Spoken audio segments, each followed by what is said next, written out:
Just to break down for our audience in particular, even though the KSRN folks are going to hear it as well, what was your experience, number one? And then number two, what do you encourage people to do and not to do to end up in your shoes? And what kind of happened, in your experience? Man, the worst thing I can say that I went through this whole thing experience-wise is not knowing. That's a scary feeling, man. All you're doing is reading this, reading that. The reading can be too much sometimes. Reading everybody's this and all, it can get overwhelming sometimes. But the first thing I'm looking at, how does people dying from this thing? How are people dying from this thing? And that's the first thing I'm looking at. It's scary. But when you're going through this thing, man, it is going in with the intent to destroy whatever's in you. What I mean by that is if you have underlying issues, if you have whatever, it's going in to take cells out to stop you from breathing, so you can't make new good breathing cells. So that's going to destroy that. So your only defense is how strong your immune system is. That's your only defense. And I've always been a strong person, mentally and physically. I can endure some pain. I don't know how or why, but I can. So I always had the mindset of fight, no matter what. But the scariest thing is not knowing. When you get that breath and you can't breathe, it's like, is this it? Is this how I'm gonna go? It was that bad. And so it was in the middle of the night. You can't sleep.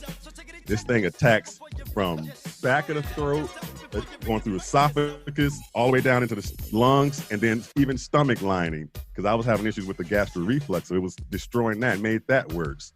So my whole breathing process was really bad. I probably should have been on a ventilator. But my mind and my process, how I process things, like I said, I'm a different cat. I'm a different breed.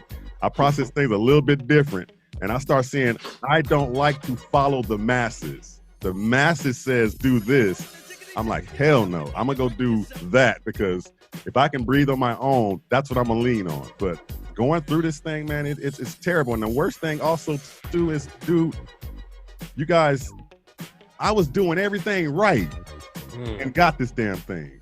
I was doing the hand washing like crazy. Nothing came through my house.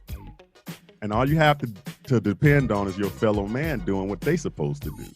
And so here's certain circumstances go down that you have no control over it. For instance, how it got in my house, stepson's dad come to pick him up. I can't stop the dad to come pick his son. Hey, if that was my kids, I'm like, no, I'm coming to get my kids. But you would think you would be a responsible parent to come pick your kids up and let us know what the hell's going on.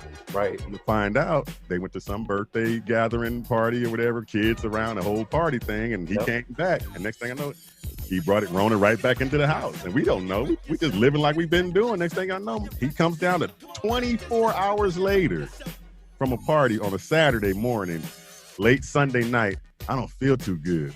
And I'm looking at myself, I'm going, okay, it's what, June, July? I said, ain't no flu season. What the hell? How you mean you don't feel good? What's wrong? How you got a cold? Right. And I start thinking, oh, dang, And so I'm like, I said, what's wrong? My body ached. Yes, that's the first thing it started. At least for my family, we all went through the first thing was sore throat started it. Then total body ache. When I say body ache, I'm not talking about to the touch. Every bone is like sore. It's like you just touch, it's like, oh, you can't even walk. It's so bad. And that comes on suddenly.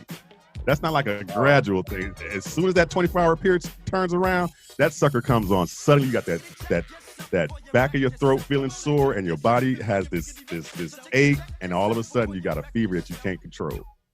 And I'm like, man. Okay. And we thought, okay, maybe it's just a bug he picked up. So we and in our mind, I'm going, okay, y'all still be careful because we don't know what this could be. And once it's in your house, it's done, because you can. He's using the same bathrooms, as the other kids. Right. And not paying attention to it. He passed it to my daughter, and then my daughter passed it to the wife. No, to me, and then I gave it to the wife. But out of all of those in my household, the kids do get it lightly. It's like a cold. He got it. He felt bad for a good 2 days, hard 2 days. Then the third day, he started to heal up. The fourth day, he was back on his feet. And then the fifth, the regular week, during the rest of that week, he's just in regular self, but just had a few little, after effects of it here and there. But the kids go through it fast. When I got that bad boy, man, it felt like this looks like the way I'm about to leave the earth, man. It just felt like that. and it's bad. It starts with that body aching, man. Then it goes into the headaches. Then it goes into, and then one night, I'm telling you, one night I felt like I was in like Alaska or something. The body chills are, man, it comes on and you literally start shivering. It's like, damn, it's cold in here. And they're like, it's summertime in Arizona. It ain't cold. It was freezing, and you get those body aches, man. I got like 3 big old blankets trying to cover up, and then you got to keep taking your temperature every 5 minutes. It's going up and down, man, it was bad, man. And then I had to go ahead and go to the hospital. My wife said, you need to go to the hospital because something's not right. I know it could be this thing, but you just not right. I went into the hospital, and the hospital was cool. You know, when I first told them what was going on, as soon as they heard can't breathe, okay, we got to take you back, and boom, boom, boom. And see, like I said, I'm different. I came in there not telling them that I got COVID or I think I got COVID. I came in there saying, hey, my gastric reflex is acting up big time, and I'm having a little bit of shortness of breath. And that made them go ahead and label me as a patient coming in with another ailment rather than coming in with COVID.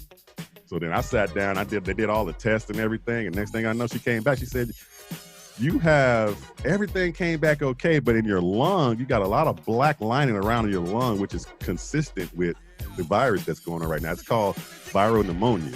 And I'm like, oh, damn, viral pneumonia?